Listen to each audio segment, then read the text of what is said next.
It's that wonderful time of the year. The draft is here. The draft is on. Episode 290 of YWC Football Talk, and the squad is back, all in full force. Sophie Weller, McGarvin, myself, Griff. How are we feeling tonight, everyone? Feeling good. Re- Happy to be here. Ready for the draft to be over. Yes, that too. Because I feel like with the draft, it's just this whole thing. Like, there's not a lot of intrigue. There's not a lot of surprise. I feel like, honestly, it's more fans of the teams picking from like 4 to 12 is where they're just waiting for like one of these teams to fall when we know what's going to happen at 1. And then 2 is, I don't even want to say it's where the dominoes are going to fall, but like 2 is kind of that like whole, oh, hey, so this is what's probably going to happen at 3. And then I think it's really where it's Arizona is where the draft starts.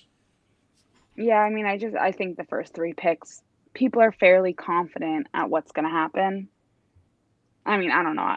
I'm like speaking. This is all opinion based, but I just we unless there, Elliot Wolf said unless there's a solid offer, the Patriots don't plan on moving, and I genuinely do not think they're going to move this quickly unless there is a team that has Drake May on their board that is like, give me him this minute. I will give you like 7 first round picks. Here you go. Not exactly 7, but you know what I mean. Like Yeah. just a crazy bag, and it's just not realistic for any team to do that right now. I don't think any team's actually like in that position to do that either. To give up that many, like the asking price for those first 3 picks are so high that it's like, and they've already, most of them have already said we're keeping them. The only one that's open is the Patriots. Yeah, and the most report before McGarvin talks, I just want to say something because I feel like most of the reports of like people will send me where it's like, oh, the Patriots might do this, and I'm like, it comes from one of the bot accounts where it's like there's no direct source correlated to it. So unless there's a source coming from it, or like the most recent one I saw was Sean Payton wants to trade up with, which would involve Pat Surtain. Which I will say this right now, if he comes saying we'll give you 2 first round picks and Pat Surtain, I will take that trade in a heartbeat. Like just here saying that because Pat Surtain I believe is one of the better corners or one of the best corners in the NFL right now. So, and probably McGarvin too, Bama boy coming to New England. He's never going to hurt his feelings there. But besides that, it's just going to be, hey, take what you can get, and then it's the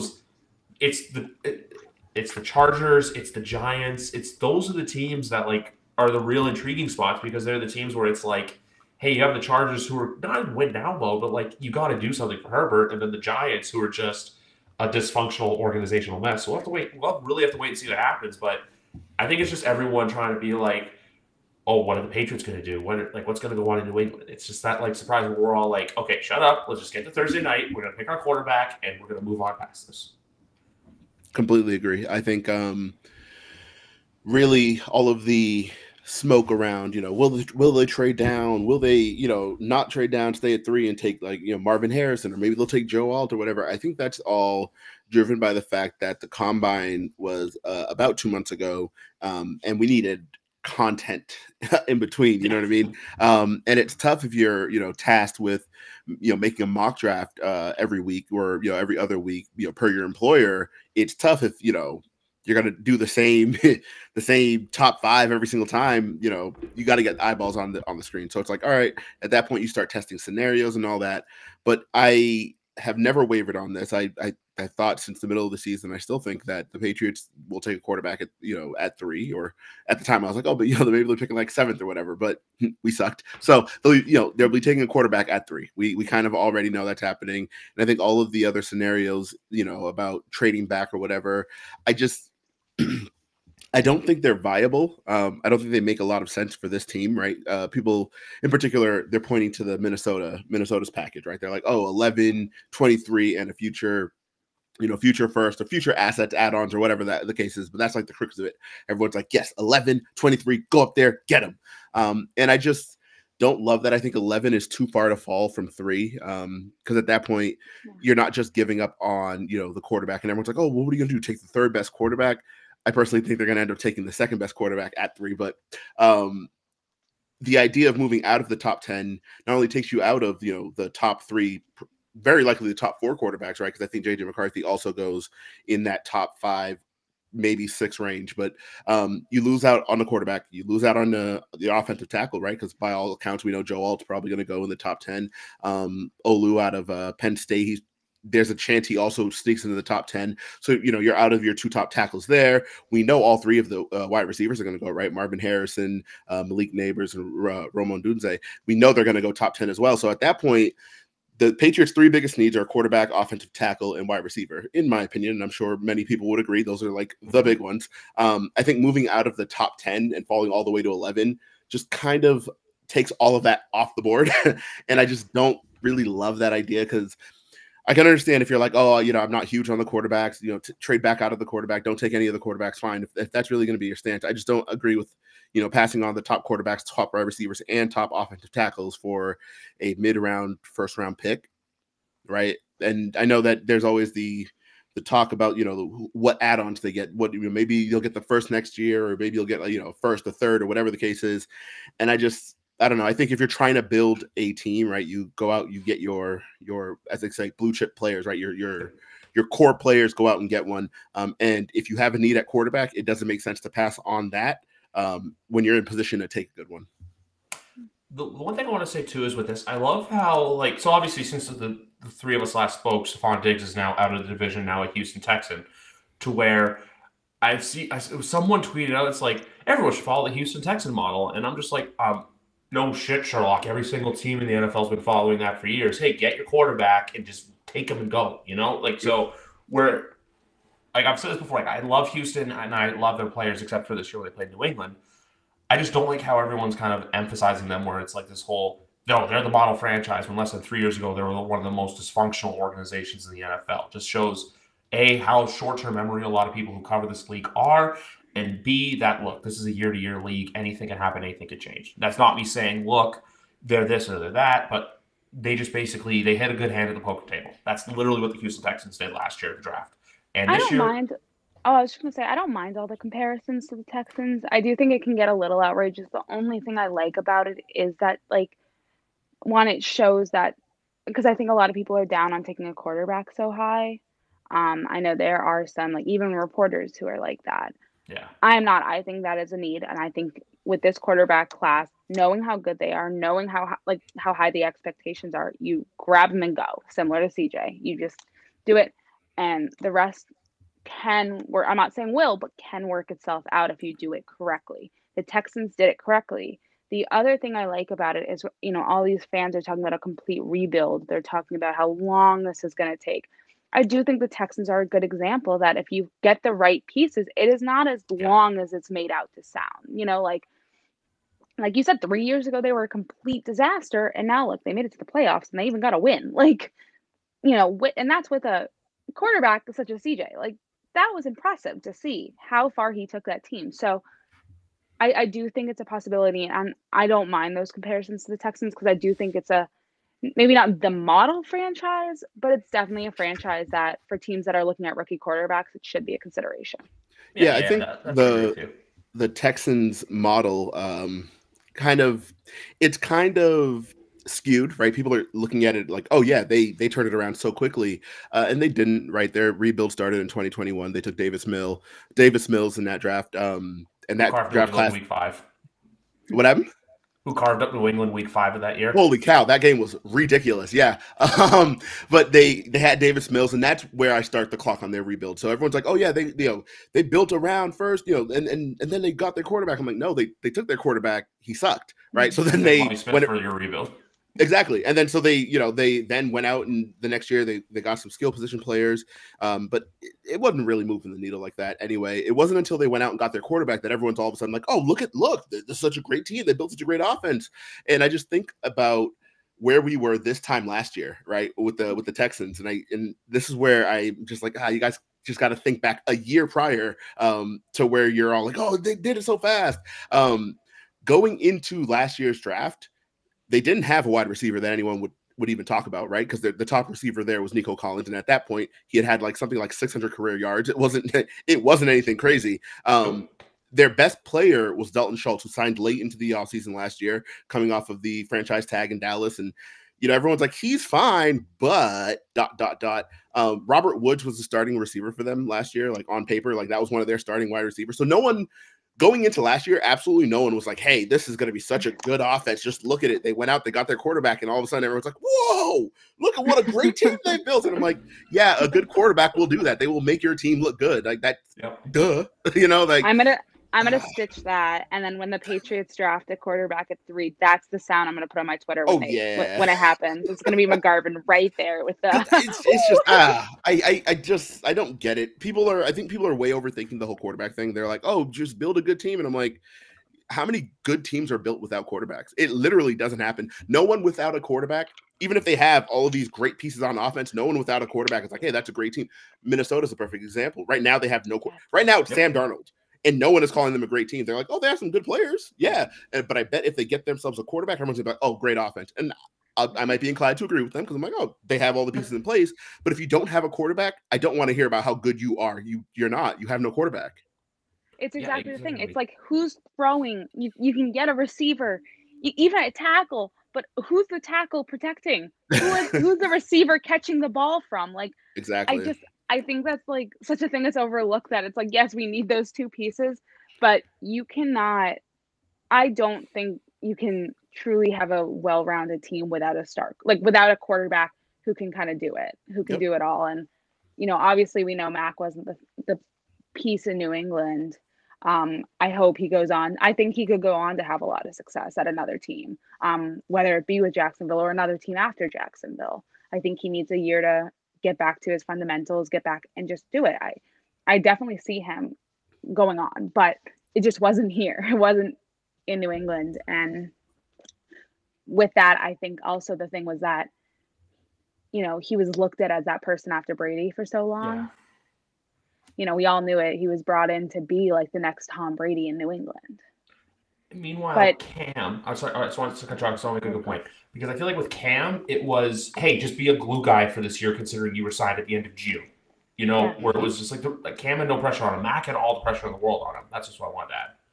Yeah, I definitely think it was that pressure, but I also think it was almost like he had this title of like being the Tom Brady, the next one, without having touched the football yet. The minute they called his name at the draft, it was like, oh, here he is. And he had a great rookie season, which I think contributed to that. He was strong. He took him to the playoffs. It's nowhere. I'm not comparing him to CJ, but you think of a team that had a rookie quarterback and still made it to the playoffs that year. That was the Patriots in 2021. They did that. And then obviously everything went to shit. But like from there, it's like, you saw it happen. So it's not like a unrealistic possibility. And also, like, I just think it would be amazing to see that. I don't think the Patriots are going to be a playoff team this year. I'm by no means saying that, but I'm saying that I would love to see a team that's more than 4 wins, especially under this new coach that everyone speaks so highly of. I cannot stress it enough. Like, I asked Elliot Wolf about it, and he was like, I want to answer this question. Thank you for asking. Yes. And then went on this whole big thing about how he loves what he's seeing from Mayo. So it would just be a really, it'd be great to see after everything. And especially because I'm still not set that getting rid of Bill was the right call. I don't think I'll ever be fully set on that decision, but I still don't want to see this team just fall off the deep end because of that happening. I have a lot of respect for Gerard Mayo, and I think he is a great head coach. I think he's been set up for this. So it's kind of like the both worlds collide in that way. One other thing I want to bring up quickly before I actually want to change subjects is no matter how good or bad this team is in 2024, this team has a vibe to it that they're there having fun. They're there letting loose. I've been seeing the videos coming from Kendrick Bourne through the locker room and stuff. Him with the receiver room. I know everyone right now saying it's oh, hey, we have NFL receivers. Everyone's going, oh, you have this, this, and this. Where it's yeah, no, we know the receiver is a need for this team, but this team has a cohesiveness that you can only bond. And a big part of that cohesiveness went this season from the field to retirement to now with the team in a full-time coaching role, which just bring back all the former guys. Matthew Slater. I don't know if they're going to be able to pry Devin McCourty away from NBC, but we'll see. And obviously Dante Hightower's back, which even the videos of them walking in and stuff, I think Hightower's walking in with Stevenson or someone else like that. There's that real sense of this team has a real Arizona Cardinal sense to where they may not be the best team on paper, but they're going to play. And I know Jonathan Gannon faced a lot of scrutiny last year. I don't know if you remember that speech he gave where it's did you drive or did you take the bus? Did you have that fire in that gut like that everyone chirped him for, including me?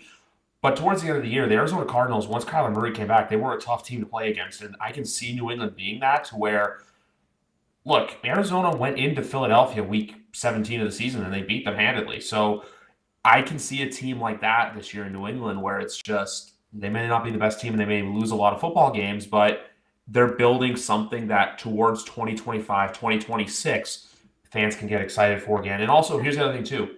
This team's going to have a lot of money to spend next offseason. And you know what? The wide receiver free agency class is a little bit better next year. Yeah, I do think that's a point that everyone's overlooking. And like, I do think that a trade is possible. I'm not going to say it's going to happen or it's not going to happen. I know they're inquiring. I mean, Elliot Wolf directly told us that. And a trade is possible at any point. I think, at this rate, before the draft, if they could make a trade with that second round pick, if it's a top receiver, like if we're talking Brandon Ayuk or, obviously it's not going to happen because they've said they're keeping him, but someone like T. Higgins, those are two names that immediately come to mind, that it's like, okay, you probably were going to go wide receiver or tackle, but you're probably going to go wide receiver with that pick, if I had to guess, to get some weapons. And okay, use that pick and get a veteran wide receiver who's insane. Even if you have to send one more later round pick, I do think that could be a very solid trade option. I just don't know if teams are going to be willing to listen to that, because I think a lot of teams aren't willing to part with their receivers right now. Find a stupid GM and you can do it, because dysfunctional teams do dysfunctional things, like David Tepper looking for the person who's been making his team ass for the last 4 years, which is one of McGarvin's favorite tweets. My goodness, I'm so down on the Panthers. I've always casually followed them, and the minute Tepper took over, you just saw the decision making. You're like, oh no, he sucks. And it's tough when you have an owner. By the way. The what? The SpongeBob cop photo. Yep. And he's always looking to blame somebody. He's always, he's obviously cycling through coaches. Doesn't appear to be very, very well liked by the people he employs. Not that it matters. You don't necessarily need to be liked by the people under you. You're the owner. Do your thing. But at the same time, I wonder if Carolina will ever do a thing again with him at the controls, because he's very involved for an owner who, you own the football team, not the football stuff. And he's just, from all reports, just very involved. So we'll see. We'll see how Carolina does it. But I think you talk about involved though, and I don't think it was as it was portrayed, but something that really stood out to me was how the Dynasty series made it look like Kraft was so much more involved than I think it actually was in some regards. I do think that was something in the Dynasty series that was interesting. That was just what first came to my mind when you were saying that, was I think about all these decisions that they made, and I'm just sitting here like, whoa. We always knew, Kraft was an owner who was kind of out of the football stuff, right? You hired the football people, let the football people do the football stuff. So it's just he's weird. He's a fan. Absolutely. So it's just a little weird seeing, the documentary come out, and he's like, basically he was boots on the ground for the whole thing. And then to pivot right after that, like, hey, I just let the football people do the football stuff. And I'm like, yeah, but your show just said that wasn't the case. Whatever, man. Yeah, that was all weird. And even too, that article that came out this week where it's like, I don't think he called Arthur Blank directly and said, hey, don't hire, but Arthur Blank probably called him, do due diligence. When the three of us are going for a job, you call references. You say, hey, should we hire him? And he probably, I doubt Kraft said directly, don't hire him. But I think he probably said, hey, Bill's probably going to be a little curmudgeon-y. Bill's probably going to be this. Bill maybe this. We also know that Bill's a very grumpy man and he's stuck in his ways. So that's where I think ESPN took it. They take it out of context, and the rest of the league's going to look at it and go, boom. But one thing I will commend Robert Kraft for is the fact that owner survey that came out, that he said, hey, I'm going to get $50 million of my own money. Clark Hunt, that's a message to you. I'm going to get $50 million of my own money because you know what? Hey, we got to renovate the gym. The gym's no longer going to be this old dungy thing, because what the gym is. You need a state-of-the-art athletic facility. So that's where I commend Kraft on that. He knows that hey, I got to get better, because that survey was a slap in the face to me. He looks at that team like a family. And that is something I think is incredible that Kraft does. I will commend him any day of the week for this, is that, obviously the one thing that the Dynasty series did really well was that it showed how much he cares about the team. We all knew it, but I think this took it to a whole new level of respect for I mean, he bought the parking lots around the stadium because of how much he wanted the dang team. Like, Yep. that's commitment. It's genius, but it's commitment to see this as a long-term plan. And I think that's, you see it as like this fan who wants this to happen. And every player that walks in there, he wants it to be a perfect experience for them. He wants when they're losing, he's pissed because they're losing. He wants everyone to be happy walking into Gillette Stadium every day. So I do think seeing that owner survey was like, whoa, something needs to change. And there are parts of it that are never going to be exactly what the players are. It's never going to be like the top tier.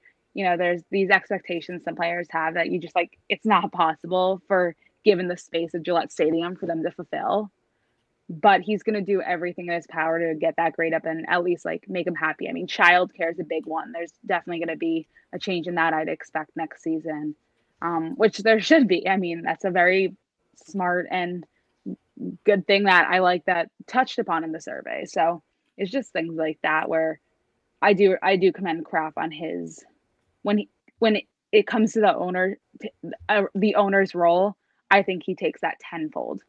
Yeah, he knows like, hey, this is, and I also called out Clark Hunt because I don't know if you guys saw, but the whole stuff with them trying to get a new stadium, and he's worth $25 billion, and he's like, hey, I'll give this much of the team to do this, and like even too, I don't know if you guys saw as well, but Terry Pegula came out and said, hey, I'm selling a stake in the Buffalo Bills, which again, there's a kid in Western New York, McGarvin, that's just been down bad ever since the season ended. Poor guy. Yeah.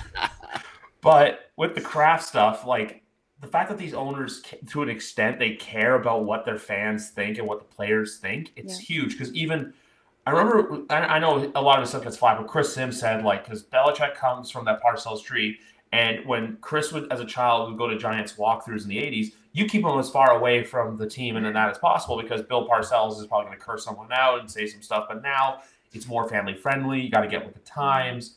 The one I still find hilarious was the fact that the Chargers were charging people like for childcare, but everyone's saying, "Well, you have to employ Antonio Cromartie and Phillip Rivers." That's what happened. That's an absolute fact. There's like 28 kids coming in every day. You're like, oh boy. Oh my God. That's funny. Yeah, that I don't know. The survey thing is interesting because the survey came out last year and it was similar to the stuff that we saw this year. So I would like to see the action behind it. Kind of is what it is. Kraft is in a kind of a weird spot right now as far as like his public image. So I would assume that he follows through on this and that'll, curry some favor there. But, I guess we'll see. He's got the money to do it. And I'm not just talking, and it's not cap space this time we're talking about. Yeah, exactly. And I know, too, that since the owner, because obviously since the last time, I know Sophie and I spoke, I wish we'd waited a couple days because the owners meeting happened and like chaos decided to break with, stuff like the hip drop tackle being banned. Like, hey, they're playing a game on a Friday night in Brazil. Hey, they're going to be playing Wednesdays on Christmas this year, which really causes the player safety double standard, if you ask me. Like, I love it. Don't get me wrong. So many double standards in player safety across this league. But I look at the fact that, those reports came out and that, which I'll say this too, because I've been pumping their tires a lot. I hope to get either one or both of them on this day. But we talk about, obviously, McGarvin, A to Z Sports does great Patriots coverage. We all know that. But the Boston Herald too, like those, because both Callahan and Kai were front and center during there. And the fact that Kraft spoke at not just spoke to the media, but spoke to Boston media at the owners' meetings is significant. He could have hid. He could have, stayed out of the limelight and let it die down. No, the fact that he faced it head on in all the reports, which, look, yes, was the Dynasty a bit of a fluff piece for Kraft? Yes. Could it have gone better? Yes. The way it ended, where it was Tom's this, Tom's here, and Belichick left at the end of the season after they went 4-13. It wasn't the best. Well done. But you know what? The fact that he's owning up to everything kind of shows that, like, hey, you know what? Maybe I did screw up. Maybe I did have this bad stage. And then also, too, I know everyone's saying, oh, ownership's not involved. Ownership, I think, is involved to an extent, but I don't think they're calling the shots. I think Kraft has enough trust in Elliott Wolf. He has enough trust in the scouting department and the coaching staff to know, hey, we're going to do what's right. And then hopefully now, and for everyone, because also my ADD acting up, but one other point I want to make about the first round. I have a friend of mine here from high school who's also a big Patriots fan, and he's saying, like, oh, like, should the Patriots draft Marvin Harrison Jr.? And I said no. And the way I compared it is, It's if you have the money for like, I don't know, a Hyundai Santa Fe and you go out and you buy a Lamborghini. You don't do that. It's kind of like a few years ago when the Steelers drafted Najee Harris. The first round, unless you're a team that's ready to win now, you draft for what you need and not for what you want. The Steelers could have gotten a better player in 20. Not discrediting Najee, but you could have gotten a better player that you needed at the time. So with the Patriots, I'm just going to say this. It is all about quarterback at the end of the day. Round 2 and round 3, you can go get a tackle. Patrick Paul from Houston. There's Kingsley from BYU. And the receiver class is endless, which I did see one mock draft today that made me cry, which has Ladd McConkey going to the Kansas City Chiefs. So I'm just like, no, you don't. That's not fair. Okay, it's not fair. Have them take, I don't know, Xavier Worthy or Keon Coleman. That would be fine. But Ladd McConkey, no. Buffalo or Kansas City can avoid him. That's all I care about. But we know at the end of the day, I have faith in this ownership group to do ownership group and management to do the right thing Thursday, Friday, Saturday, and we just got to see that the cards play right, and hopefully everything goes our way. Exactly. Absolutely, I'm excited. I'm sure my excitement will ramp up as as this week comes down. But I'm really excited about Friday, right? Because round 1, like I said, it's kind of is what it is, and I know people are. I've seen a few mocks with the Patriots, trading up. I know Evan Lazar had one where they traded up to 27 to take Adonai Mitchell.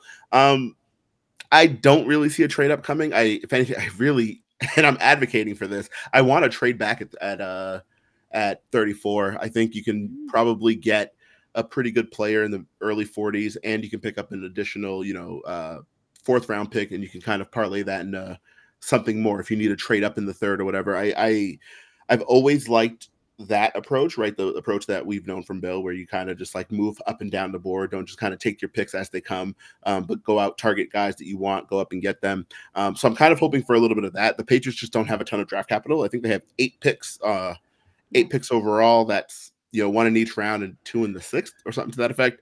At that point, make some trades, fill out the roster.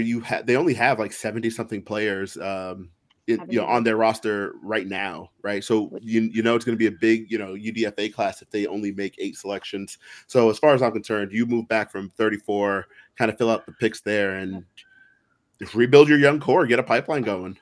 That was something Elliot Wolf emphasized, by the way, on Thursday when he spoke with the media, was like getting more picks. He brought that up when someone asked him about trading the 1st overall pick, but it can apply to any pick throughout the draft, is getting those more picks. I definitely agree. I don't know if a trade up would be as likely just because they'd lose another pick, and that's, I don't think, something I can quite afford right now. But I do see trade downs being likely. I kind of am hopeful. I don't know if the second round is the time to do it. I think you grab that, and if one of those top tackles is available, you grab that, a top receiver, whatever it may be. But after that, any of the later rounds, I say go for it, because my whole thing about the later rounds in the draft is I like those prospects, even sometimes a little bit more than these guys that are so highly talked about. And that's just because there's, I have a piece coming out tomorrow that says this exact thing. It's like you can find that diamond in the rough because there's no expectations, but so much to prove. So much, because these are guys you don't know about, that no one's talking about, and that, no one's thinking, oh yeah, there you have a spot on the roster. I mean, if you think about Demario Douglas, that no one thought he was going to make the roster. A 6th round pick out of Liberty. Who thought that this was going to be like one of the Patriots' star receivers last season? Which is saying something in itself, but like, still, I mean, he's a very good receiver. I talk about him. I think he has so much potential, and I think he can really develop in New England. But that being said, like, no one saw that coming, and then he just goes all out at training camp. And those are the guys that I think just like can get people excited and can just like start this whole new thing, because those later round picks, like I said, no expectations, but so much to prove. 2 things I want to say quickly. One is I don't know if I'm a fan of him in 3, but Gonzo switching to 0 is just that's kiss. Pretty clean. Yeah, it's pretty clean. I'm just happy they're letting him go to 0. It's so very exciting. I'm okay with Douglas at 3. I know I think he wanted a single digit. Yes. The other one is there's one trade back scenario at 34 I think could happen.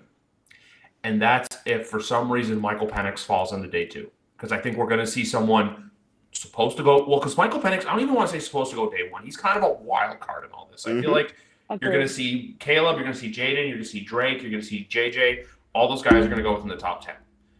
Michael Penix is that weird wild card, that Lamar Jackson-ish, which I still say this, behind the first 3, Michael Penix is my QB4. I've said that since January.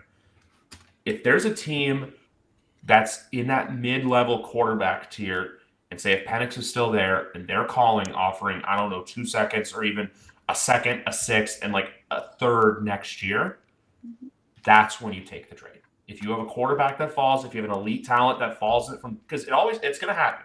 We all know it's going to happen. Someone's going to do a stupid reach and take a player that they're not supposed to take. It may work out, kind of like, last year Iowa faced a lot of criticism with Detroit for taking Jack Campbell out of Iowa. I think it was 18 or 16. I think it was 18. It was 18. Yeah. Right after the Patriots took Gonzo, but a pick like that can happen, and that's not discrediting Jack Campbell. I'm just saying those picks that people kind of scratch. He's not very good. It's okay to say he's not very good yet. There's still time. He's raw. Yes, he is raw. I think linebackers, there's an adjustment period with linebackers that doesn't get talked about as much as like everyone's like, oh yeah, with the tight end or with the offensive lineman, oh, they're going to need a little time. Then you take linebackers, everyone's like, oh yeah, he sucks. He's not good. I'm like, he's not good right now. He'll be fine. Yeah. Yeah. And that's the thing too, like even with the Patriots, with everyone, like, so that's where those picks are going to happen to where if Michael Penix drops 34, he's still there. I guarantee you a team like, I don't know, Vegas or maybe Denver takes him, but if Vegas or Denver, someone of that ilk, is needy for a quarterback, that's when I think they make the call to Elliott Wolf and saying, hey, what do you want for 34? And the Patriots can then they can take advantage of them because they fully know well what they're going to do. I don't know if you guys have ever seen this, but now retired, legendary, just simply NFL reporter Peter King, always was with the team on draft night. In 2017, he was with the Niners. And there's full proof that Lynch, there's a guy named, I'm blanking on his name. It's an he's an Indian guy who works for the team. Him, Shanahan, and Lynch, their thing was always Solomon Thomas. Did Solomon Thomas work out? No. But they knew what the Bears wanted, and they took advantage of them. And remember, they fleeced the Bears to move up from 3 to 2. So I'm just out here saying now, that's where I'm saying it can happen because Elliott Wolf knows they need a quarterback. They may be better than us, but they're not like a ready-to-compete team. If it's a ready-to-compete team, you hang up the phone and just say no. But if it's a team like a Vegas or a Denver, grease the wheels. Yeah, I think that's a great thought. I completely agree with you. With Penix in particular, I'm so curious to see if he falls because I know that the medicals matter a lot more to the teams than they do to fans, right? Because they're always like, oh, he'll be fine. Like, take him anyway. But there's a team, look at his injury history, look at their medicals, and we don't know what people have him as far as like his medical grade. Because right, we usually don't even find that out till like during the draft or after the draft. There are players who fall.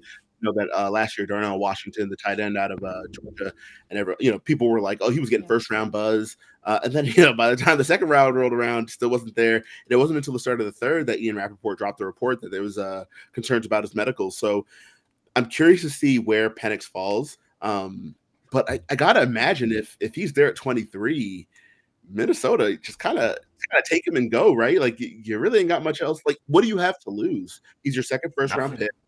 You don't have a quarterback on the roster. You have Sam Darnold. Let's be so for real with that. Just kind of take him at 23. So I'm curious to see if he falls out of the first. My gut says yes, but I'm so curious. I know that Bo Nix is another quarterback kind of getting that first round hype. That needs to not happen. So I don't think. I think he will be available day 2 for sure at the top of the second. I just don't know if a team is looking at their draft board like, hey, you got to go get Bo Nix. Like I just don't think that's going to happen. So I think if Penix falls, I agree with you. I think that's going to increase the chances that the Patriots trade back from 34. But I could also see it happening for a wide receiver, especially one of the Texas boys. Right? We know that Adonai Mitchell's going through the mud right now. He's being slung through the mud with regards to his diabetes and people treating him like a child. He doesn't know how to take care of it. I'm like, hey, I mean, come on, he's a world-class athlete. he has been dealing with this for a while. It's not like brand new to him or anything like that. He will figure it out. He's a grown up. He'll be all right. But if say that does stick and he does fall, I can see a team, with him on their board thinking, we should go up to 34 and get him. So I could see that happening as well. I'm so curious to see how it all unfolds. We know there's going to be a run on offensive tackles in the first. So that's going to push down some players that we all think should go in the first round. You think of someone like, Xavier Worthy with that speed.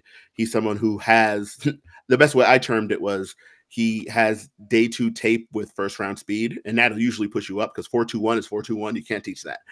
So I can see that happening. A player like Troy Franklin, goodness gracious, bodied out of Oregon. He's another player that I think he's a better athlete than he is a receiver. And I know that's not really a popular opinion.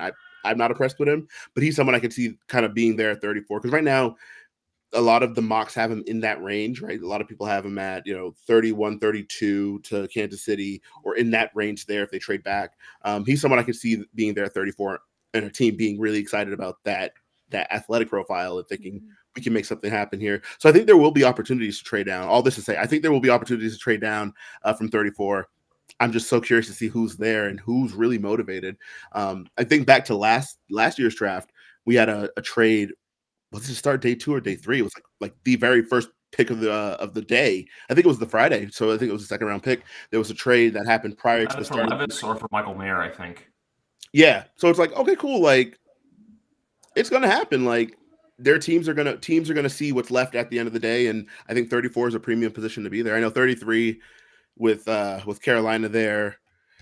There's a chance they take Xavier Leggett out of USC. Right, because they need a wide receiver. If he's there at 34, I would take him. If he's not, I would fully endorse a trade back. Put McGarvin in the war room. This is what I've just learned. You do not want me in that war room. Some of my draft takes, man. There's some players I just like really believe in. I'm like, this guy's gonna be so good, and then you're like, oh, he sucks, and you're like, a player like Hakeem Butler. Oh, I thought he was gonna be so good. Even now, he's in the UFL, and every week I'm just like, soon. You will prove me right soon. He'll be like 45 and McGarvin's ready for like that Tom Brady come out of retirement. Like he's coming soon. It'll be here. Yeah. We'll be here 10 years from now, and he's like, Hakeem Butler, just wait for it. He's going to be so good. Just watch. Yeah, he's one of those players for me. I'm just like, I'm not giving up the dream. He's going to be so good. Just watch. Just watch. By the way, the other person from San Francisco, his name is Prag Marathi. He's the president of the 49ers Enterprise, and he's the EVP of football operations. So kind of an important role. Yeah, kind of a big deal. Yeah, kind of a big deal. But I just always remember that Peter King clip. The other thing I want to say is I feel like Bo Nix is what you tell AI to generate what the All-American quarterback looks like.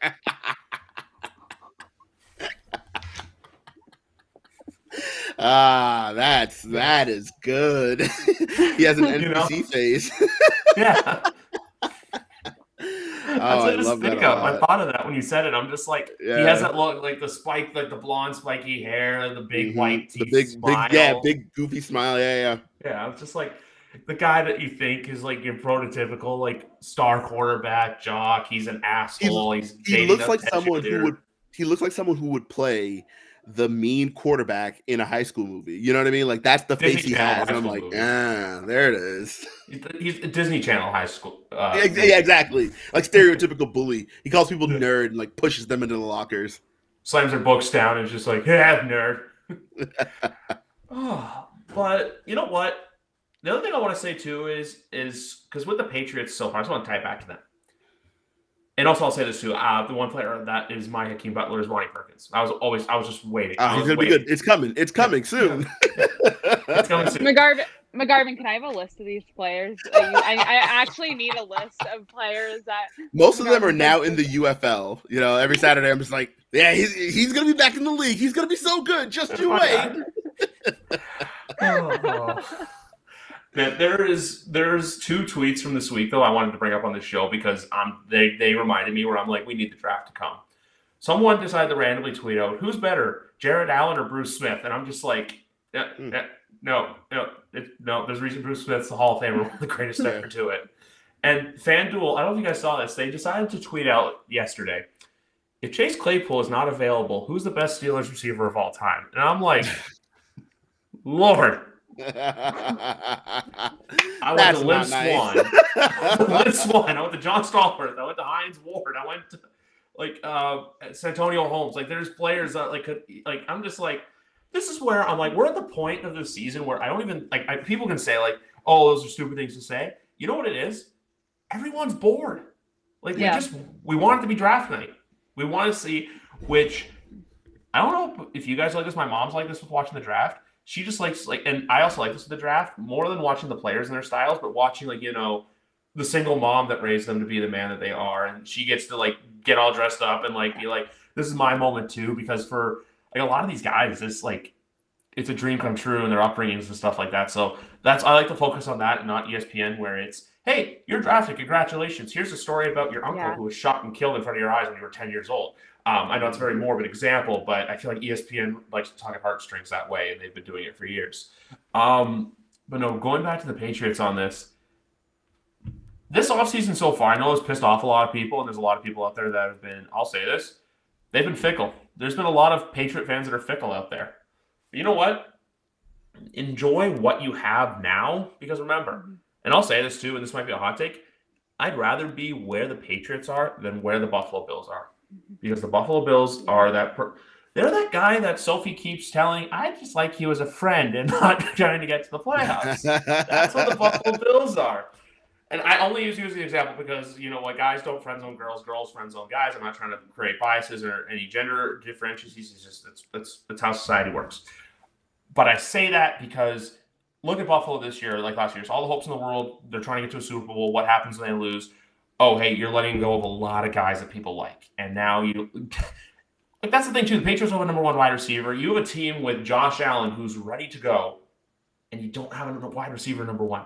And their and I've seen a lot of their fans tweet this out, and I laugh so hard when they're like, we're expecting a wide receiver one, and on day one, we're going to take a defensive edge from Division II, Lenora Ryan, and you're going to like it, damn it. So that's a Belichick move, is that Division II, star guy in the first round. You know why I said that's cool? Because Kyle Duggar, of course. Bingo.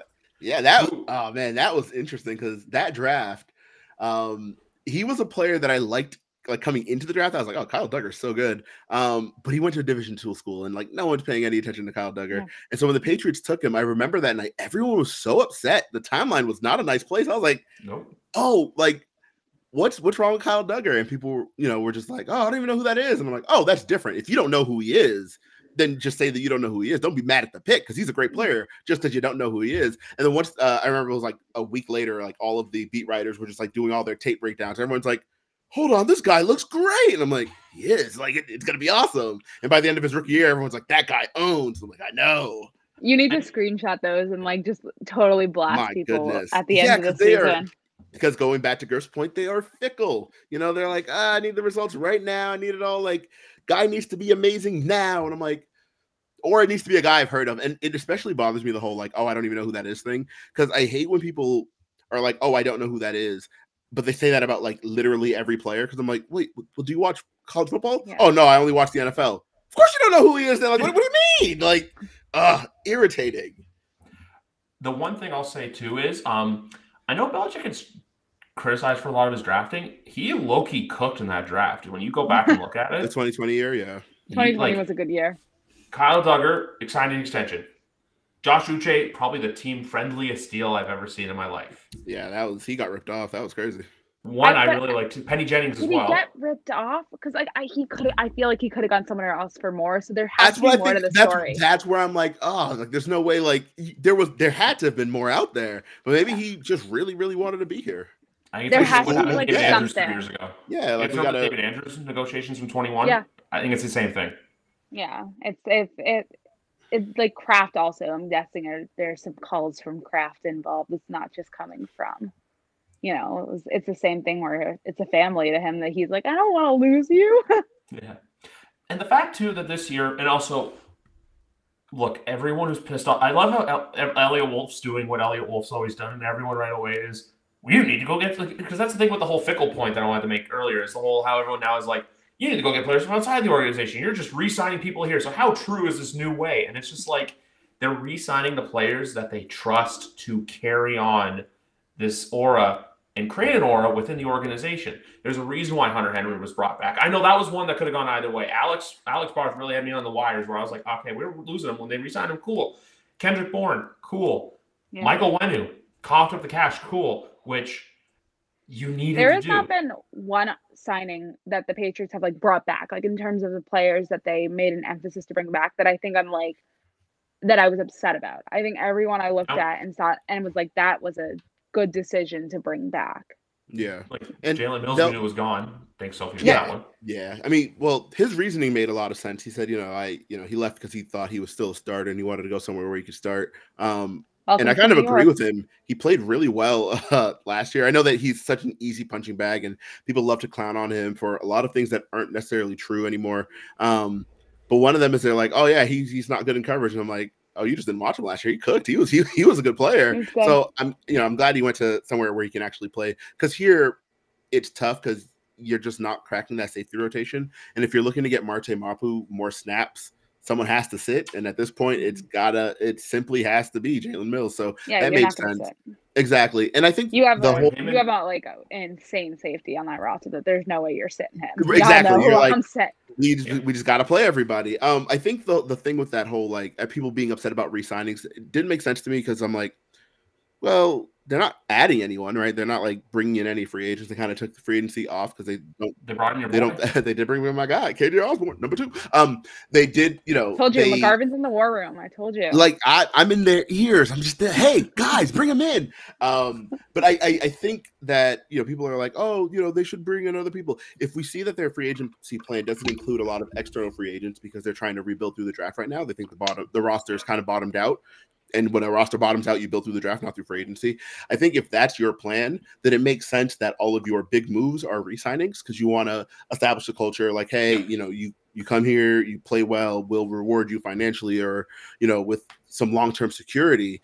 And that's exactly what they did. So I don't get the whole like, oh, why are they paying these guys? I'm like, well, who else are you going to pay? Like, you have like $1 billion in cap room and no one to spend it on. Spend it on the guys that are already here. Great.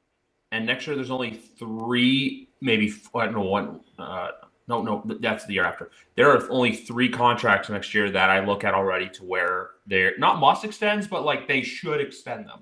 This year, that list was at like 10 or 11 guys, where it's just like, hey, New England needs to bring them back. Next year, it's just Christian Barmore, which is probably going to be a hefty bag. Oh, that needs to happen this year. I think the price is just going up. They need to pay him like next week. Let's get on it. Let's get on it now. I'm saying guys that are free agents. That's all I'm trying to go for. Like guys that have the free agency tag. It's him, it's Ramondre, and it's number 9, Matthew Judon, who got attacked by a police dog today for some reason on Instagram. I didn't see that. Yeah, go check his story out. He wasn't like the full get up in the video was really grainy, but you could clearly tell like he was not like that was the video. I couldn't tell what that was going on. That was that. He also, I just saw he got a new necklace, like a new chain, and it's from his like iconic like celebration where he goes like that across his. It's so good. Yes, I'm looking at the chain right now. See it? It's sick. That's sick. Goodness. I thought you were gonna name Jabril Peppers. I did too. He's a must for me. Oh. He's a must, but those are just the 3 that came to my mind. I forgot about Peppers. And then Ramondre's the other one. But Ramondre's on that fence of like, if they don't bring him back, I'm not going to be mad. Yeah. But if they brought him back, he's in that Josh Uche for me next offseason. Yeah. Where like I'll accept it if he walks, but if he stays, that's cool too. Yeah, it's great. But Jabril Peppers is one for I think on field but off field. And those 3 defensive players to me were the first. That was what I thought of when you mentioned the 3 players. Again, I completely agree with what you said about Ramondre. He's a great player. If you can keep him. But if he does walk, your priority should be on those 3 defensive guys because, like, you've had, despite all the issues this team has had, that defense has really not. It's had some bad games, but throughout it all, it's been a pretty solid top tier defense. And you got to credit those 3 guys with a lot of it, especially this past season. Jabril Peppers to me is just like a guy like don't let this guy walk, especially him. Like he does not stop. Yeah. He's like I remember like he came into the locker room, his entire arm was like bubble wrap bandaged. Like it was, we thought this guy was going to be out for like a weekend. I was like, oh my gosh, like what happened? Like are you going to be out? He's like, oh no, I'll be out there tomorrow. Like he just doesn't care. He wants to be playing, and when he plays, like it's the no days off mentality. That's just a guy that I've always been very high on for the Patriots to keep if you can. Mm-hmm. Christian Barmore as well. I feel like, because I always say, Sophie, there's a wonderful time of year that's like between mini camp and training camp where I either say you're either in the news for two reasons: one, you're getting paid, or one, you got arrested. And I know it's a bad thing to say, but unfortunately, it happens in the NFL. A lot of the guys, some of them do stupid things. That's when I feel like you hear the news of thing getting paid, of when Barmore gets paid. You know, like middle of June, right before training camp. Like that's when the extension could kick in. Like I think if they wait until February, the price tag is just going to be way too significant. And we saw when he came back from his injury in 22, right? Because he missed the middle of the season with his knee injury, shoulder and elbow, knee and elbow. Yeah. And he wasn't playing well prior to that, but when he came back, he was an absolute force. And then all of last year, an absolute force. I think if we're just looking at the last year and a half, and ask yourself, can he do it again? The answer is yeah, probably. At which point, he's going to be very expensive. So go ahead and get that done early. You know, give him the $22 million and just, you know, get that allocated because, like I said before, who else are you paying? Nobody. Yeah. Maybe CeeDee Lamb, but we'll wait and see on that one. Just because I know he's in a contract dispute. That's my wishful thinking. Like if he does this, you will see me like just happy dance on this podcast for like a complete year straight because I'm just putting that name out into the sphere because I know he hasn't re-signed with the Dallas Cowboys yet, and the Dallas Cowboys don't have the money. One other point I wanted to make, and this is a take that I've been sitting on for a very long time that I'm ready to say on this podcast, and it has nothing to do with our team. It has something to do with the Kansas City Chiefs. If they had not lost Chris Jones, they would be a much worse team than they were last year. Of course. Yeah. Of course. He's their second best player on the roster. He is. Yeah, that was one of those. I know it's a bit of a lukewarm take, but I know it's a bit of lukewarm, but I just always looked at that as like, and because it ties back. Sorry to cut you guys off, but it brings back to the Barmore stuff where players of Chris Jones and Christian Barmore's ilk and will. You don't what's the word I'm looking for? You don't teach that. You don't tell people to do that. They're born to do it. They are big men who were put on this earth to hurt quarterbacks. And the way they do it and the skill that they do it with, you can't let those players walk. Like I know everyone likes to look at the Super Bowl this year as the whole Patrick Mahomes his eyes just opening up when they took the ball. If Chris Jones doesn't get that stop on third down, we don't know what happens in that football game. Yeah. But that's neither here nor there. Yep. Before we finish, McGarvin, I remember there was an activity from a while ago. I know Sophie and I have our lists ready, but guys, we've been waiting to do this for a while. We wanted to do this with the three of us here. We have compiled lists, each of us, of our top 10 Patriots from the Dynasty. This is basically lasting from anywhere from 2000 to the year 2019. 10 players. We all have them there. So I'm going to go last just because I want to have the first of you two guys go first. So whoever wants to go first, take it away. All right, I'll start. So my top 10, we'll start with 10 and go to 1.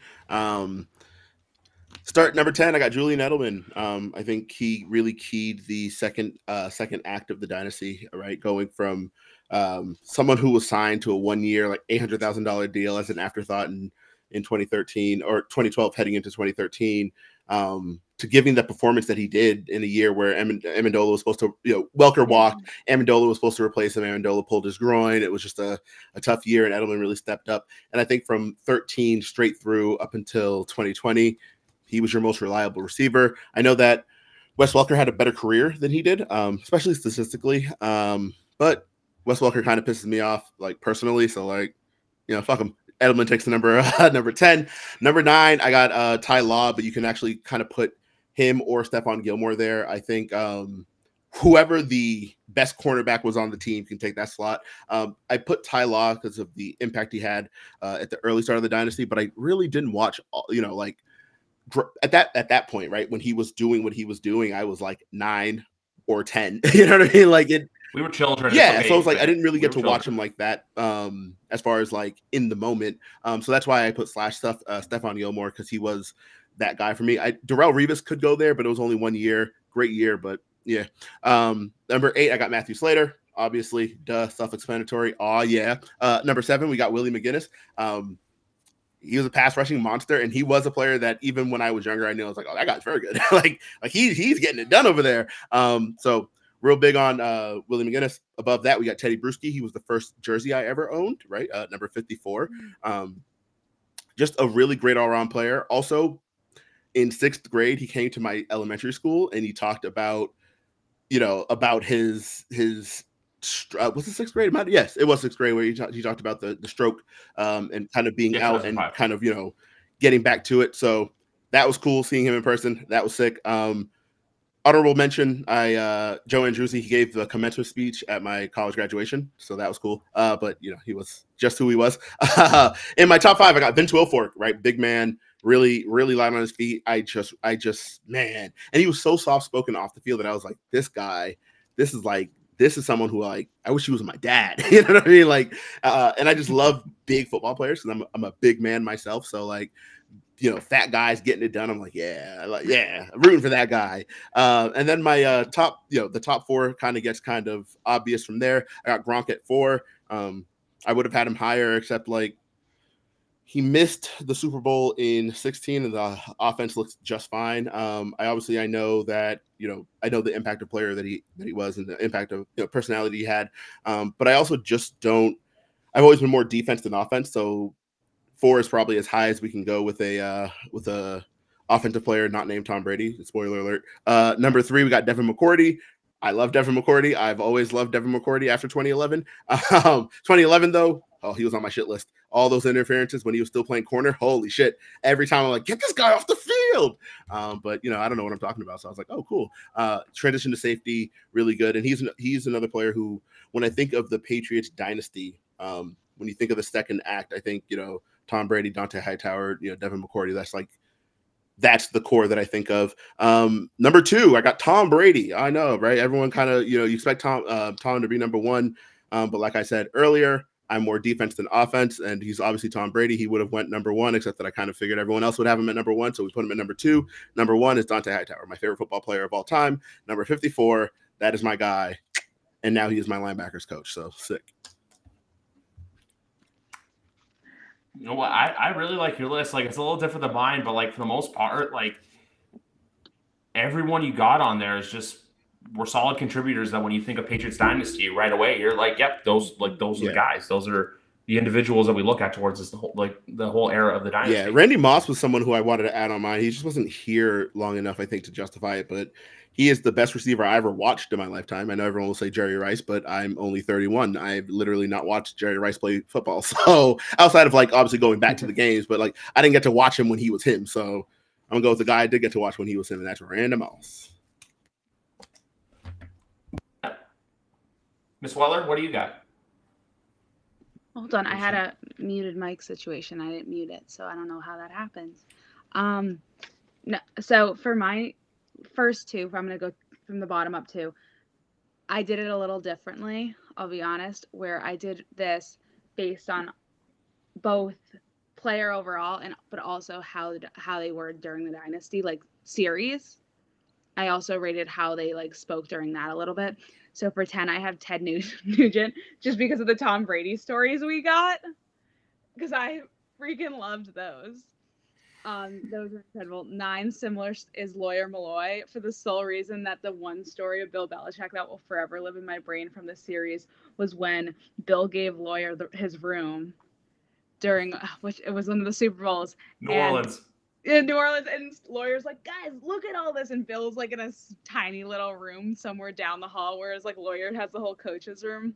I don't know, that really just cracked me up.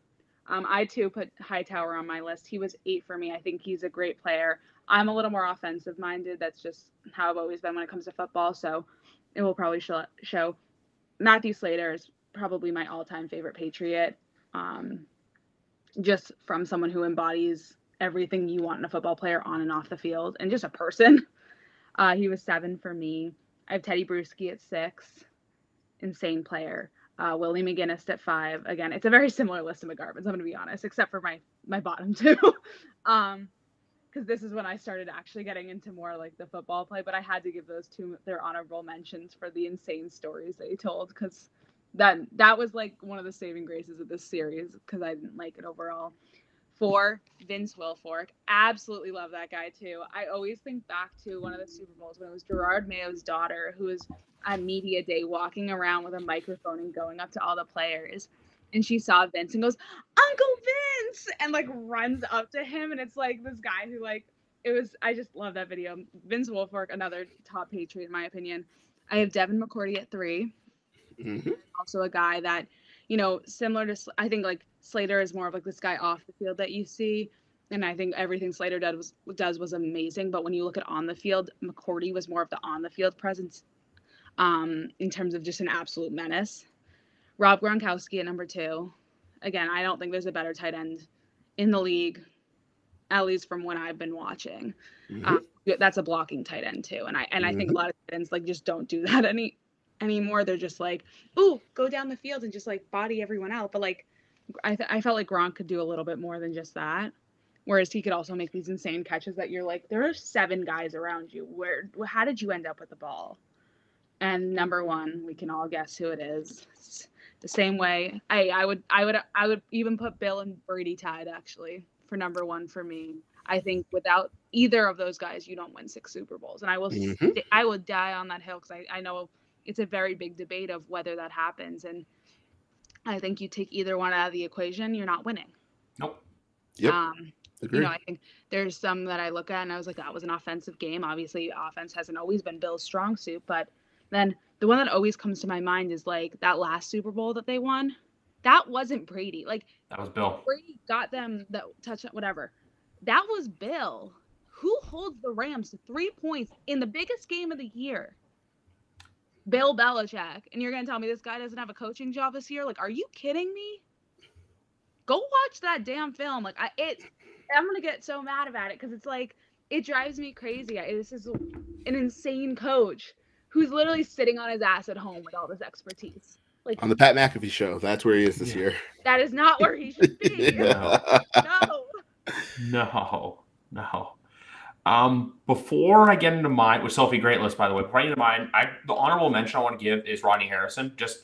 I know that, look, he had, besides having the game-winning interception in Super Bowl 39, the other big reason for him as well is that he didn't come in expecting to be this player that he was, expecting to be the leader that he was. I know he takes a lot of flack considering what happened in Super Bowl 42 with David Tyree, but he came in when basically Bill told Lawyer Malloy to get lost. He basically said, hey, I believe in you. You're an outcast from San Diego. After he gave him the hotel room too. Told exactly. him a lot. Even after he'd given him the hotel room. Yeah. But that's just it with Rodney. It's just everything I said too. He came in right away and embodied the Patriot way and what it was. Mm-hmm. My number 10 is a little bit different. It's a guy that hasn't been mentioned on either one of your guys' lists, and that's Deion Branch. Just look, they don't win Super Bowl. You don't win Super Bowl 39 without him. He's always a model consistency. One of the better Patriot offensive weapons drafted in the Bill Belichick era. Obviously, Stanley gets a lot of flack and criticism for that, but Deion Branch was a second-round pick, I believe, out of Louisville. So he's there. Number 9 for me, it's Jules, just because same reasoning as McGarvin, just model of consistency year in and year out. And their 3 Super Bowl wins. Who was Jules there? Would have been on my list had I not picked my 2. Your 2. If I had Ted Nugent not made the list. Listen, he only made the list for those Tom Brady stories. We don't get the Shadow Tech Mobile story without it. All this shit. I'm sorry, those stories were too good. I had to give my 2 honorable mentions from the series, but no, Jules will always be on a forever list if I actually did this from not just a little bit of a joking standpoint. And not my first ever jersey owned, but my first ever jersey bought with Griffin's adult money was a Julian Edelman Patriots jersey. So that's the other reason for it too. And then number 8, I got Teddy. Same thing. It's just he was there long before the Belichick got there. Just look, leader on and off the field, original starter of had the massive stroke, came back, finished his career off with the Patriots. Just, one of those players when you think Patriot way, he's there. Same with the next guy, and that's Willie McGinnis. Just same thing too. I know his exit was a little rough, but you know what? There's always the love there from Robert Kraft. He was the model Patriot linebacker. And honestly, number 6 is the same thing too. And number 6 is my overall list-wise, he's my second favorite Patriot beside number 1, who I don't think is a shocker who my number 1 is, but that's Dante Hightower. And I still say this too. Super Bowl 49, Super Bowl 51, they do not win those games if Dante Hightower doesn't make critical plays at critical moments. Strip sack, and I know everyone loves to talk about the Malcolm Butler interception, but who stopped Marshawn Lynch at the 1 yard it's line? very that is such a forgotten thing. Like with that Super Bowl, is everyone thinks about the interception, which was huge. Like Malcolm Butler, you got your flowers for that damn interception. But that is so true. Like Marshawn Lynch could have waltzed right into that end zone, and this is a whole different conversation. Yep. Exactly. Number 5 for me. Number 5. I had to put Vince just because I did change my list up a little bit. I did have Rodney in there, but I bumped Rodney down with Vince because I was just like, you know what, you got to do it. And also one of my favorite plays too, Week 2 interception against the San Diego Chargers. Oh my goodness, 2011. the one-handed one. Oh God, what a play! I thought for certain he was going to score. He just ran out of gas. Shout out to him and Dan Connolly for those. Number 4 for me is Ty Law. Yeah. Like, look, he's a Hall of Famer, but here's the other thing too. And I know one thing we didn't touch on as well is Ernie Adams on Juliet Edelman's podcast, which if you're a football nerd, listen to that damn thing.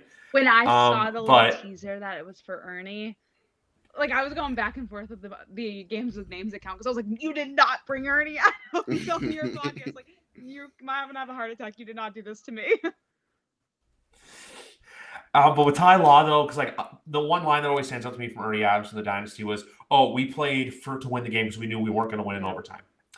Ty Law's pick 6 a big reason why they won that first ever Super Bowl. Ty Law was a leader from start to jump. He was always there. He was always the model of consistency. Same thing. I know I've been saying that for a lot of the Patriots, but that's what it is. The model of consistency has been the Patriot way. Number 3 for me is Gronk. It's pretty self-explanatory too. Just, year in and year out. Like the fact that, and also my favorite Gronk play of all time is still the one-handed catch against Denver where Tom goes to him and just says, "How the fuck did you catch that?" Gronk's best play for me is always going to be the touchdown he caught against the Broncos in that wind game, that Sunday night game in 2013. And then he like robot spiked it, and I was like, "This guy's cool as shit." That's when I was like, "Yeah, this guy owned." Because at that point, he had been coming off of all of those injuries. He had just lost the year prior when TJ Ward, dirty player by the way, went down on his knee against when he was still with the Browns, and he had just missed it, and it's taken him so long to get back to being Gronk. And then that wind game in 13, and you're just like, actually, they're doing all right. Yeah. Number 2 for me is someone neither of you have actually mentioned before. Hold on. Matt Light. Okay, sure. Mike Vrabel. Adam Vinatieri. No. Oh, okay. Yeah. That's a good one. It's a good one. Look, kickers he's an underappreciated kicker, but here's the thing. The divisional round game against Oakland, who makes the 2 kicks to send it to overtime and to win the game? Super Bowl 36, who makes the game-winning kick? Super Bowl 38, who makes the game-winning kick? I know Tom Brady's a big reason they won those Super Bowls, and so are the defense, but Adam Vinatieri's foot is the reason why the dynasty truly started. I need a top 20 list to make this action. I know. It's the worst part is I feel bad because I literally never even thought of him. I went through like 17 players, and I was like, 17 guys who deserve the top 10, and not once did Adam Vinatieri come up. And in fairness, neither did Stephen Gostkowski. So just not really thinking about Stephen Gostkowski. Well, if it's going to come to that, I would go Vinatieri deserves a spot over Gostkowski.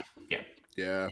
Gostkowski's a great kicker, but it's just Vinatieri made the big kicks at the big moments. And Stephen Gostkowski didn't have any big kicks to make, right? Like if he did, it'd be a different conversation. But you think he just didn't have the opportunities because, neither of none of the Super Bowls he was part of came down to a field goal. So it's just like, all right, well, he was here, he was here, and he kicked, and it was great. Yeah. Vrabel deserves a spot. You had Ty Law, but Ty Law, there's Matt Light, there's so many guys. I had Vrabel as my original 10 as well. I just needed more offensive players because I looked at the list and I was like, it's Tom, it's Gronk, and I'm like, oh boy, got to get some offense in here. You know who one guy is? He was here for a short term, but in his short term time was very good in his role. Jojo LaFell. And I was always like, well, but the one I was going for is Martellus Bennett. My God, right? Holy, 2016, they don't win that Super Bowl without him. Gronk goes down, and the offense is just fine because Martellus Bennett was actually really good at doing all of the things they needed. He could block, he could catch, and you were like, sick. Him dancing to the cheerleaders with Whitney Houston after they moved Pittsburgh in the AFC Championship game. Oh, yeah. I just want those moments back. That's it. And then number one for me is obviously Tommy. But there's one thing with Tom that I always think about, and that's 2018. I know I've said this before on this podcast numerous times. I know that in 2018 they had the Chiefs on the ropes, and that it was a back and forth battle, and that he was clutching overtime. I still say this, and I always will say this, that we should have looked back at that interview he had with Tracy Wolfson after the Charger game. When Anthony Lynn decided, hey, I'm not going to make any adjustments. I'm going to let Tom Brady carve me up for 60 minutes. But we're going to play man coverage the entire time. He's going to cook us. And he looked at Tracy Wolfson and said, you know what, everyone thinks we suck and we don't stand a chance. Going back to it, we should have all looked at that and said, oh, they're winning the Super Bowl. Like, it's not a matter of if, it's a matter of they're going to do this. Like, the fact that he's creating doubt for himself. Tom wants like, 8 at this point. He said he might be coming out of retirement. He wants 8. Yeah. I take that interview with such a grain of salt because get me Brady, bring me Butler, let's do this. It's gonna be a Maine football team that just no more New England Patriots. It's just gonna be like Maine has a new team, and it's gonna be like McGarvin as head coach over there. Oh, it's gonna be great, and we're gonna win all the games, man. Akeem Butler's gonna go for 1,100. It's gonna be awesome. Holy cow. But so that's my list. But McGarvin, let's end on that note. How has the UFL been so far this year? Like for anyone out there not watching it, man, you're missing some pretty good football. It's interesting because it's pro football, right? Like it looks like professional football. And so people will say things like, "Oh, I'd rather watch college," and I'm like, it looks better. Like it looks like the quality of football is better than a lot of college teams. I think when we think about college, we think of like the 6 or 7 like big schools, but like a lot of times you're getting 2 matches between 2 teams who absolutely reek, players who will absolutely never suit up again. You're like, oh wow, this K-State Kansas game is really, no one's ever looking at that like, yeah, this is great, unless you're a fan of the teams. Otherwise you're just like, all right. Whereas the UFL, it's like, all right, this is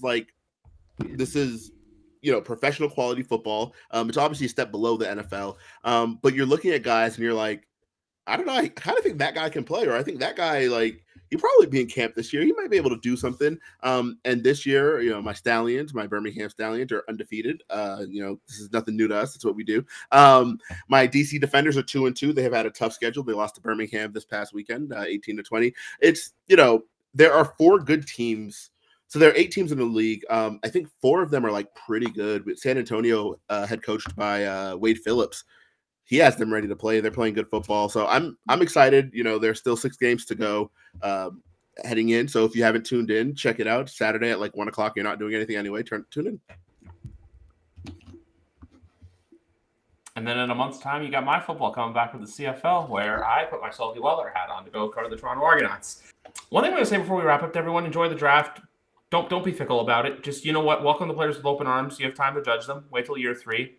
One last hot take I have before that happens is, and also not a hot take, one statement I'm going to make. So you know how you're saying earlier, Kyle Duggar, Division II, no one knows, like, he's not going to be good. I remember seeing Sacramento State, LOL, next to Marte Mapu's name, and everyone right away. But then the real draft people were going, this guy could play. Yep. Yep. They know high expectations, but so much more to prove. Yeah. I'm going to get it tattooed across my forehead before the draft. Like, it's these guys that come and ball out at training camp because they want that spot on the team because 1, no one thinks they're going to get it, and 2, in their mind, they have to ball out or they don't get it. So when Pop Douglas has a 1,000-yard season, are you going to get that tattooed on your forehead? No, I'm not making that promise. He'll probably do it too. That's the best part. He's legitimately good. I know that when you have a bad team, I'll do or something, but I ain't getting that tattoo. No, I want to keep it tame. I think he's gonna get it. I know when you have a bad team, a lot of times like people look and they're like, oh yeah, he had a lot of yards on a bad team, or he was really productive on a bad team. I think he would have been just as good or productive on a good team. So yeah. I can't wait to see him on a good team. Just get him a freaking quarterback. Like, give me a break with Bailey Zappi or Jacoby Brissett. And I love Jacoby Brissett, but he is not your 17-game starter. He's not taking you to the promised land. He'll win you like 6 good ones. And that all plays into why I think quarterback is just the position to take this year, because I think Jacoby can win you 6 games, and then you're out of range for a quarterback. So take the quarterback while you can. You don't know, and you're hoping that you won't. If things go according to plan, you will never be picking this high again. Take them while you can. Yep. And also, too, unless the Patriots change divisions in the next 2 days and go to the AFC North, you know what? Take the quarterback. That's all I'm going to say there. Because, look, we know what Bailey Zappi does against that division, but besides that, you know what? He's not in that division. He's not in that division. So you know what? Just let it be. My hot take is give me 2 quarterbacks. Bring me 2 quarterbacks on one on Friday, one on Saturday, one on Thursday, one on Saturday. Give me a first and a 5th rounder. I'll be good. Reset that quarterback room. Give me a break with number 4. I want Joe Milton just because I know it'll make Alex Barkley. Holy shit, that is my guy. That is my guy. I know people are saying that he might switch positions because he's like, not the best passer. Not you need him to throw 5 yards, he'll chuck it 80. Yeah, but like if you never chuck him 80, you go chuck it 80. So bring me 2 quarterbacks. Let's do this the right way. Sophie, anything to add? Honestly, I'm just laughing. I'm laughing. Nope. Guys, I think I've said everything. We're all going to be here for the draft. Sophie's going to be covering the draft from Gillette. You can find all of us on Twitter. All our handles are in the titles, and they'll all be in the bio below. Enjoy the NFL draft, guys, and remember, at the end of the day, don't be fickle.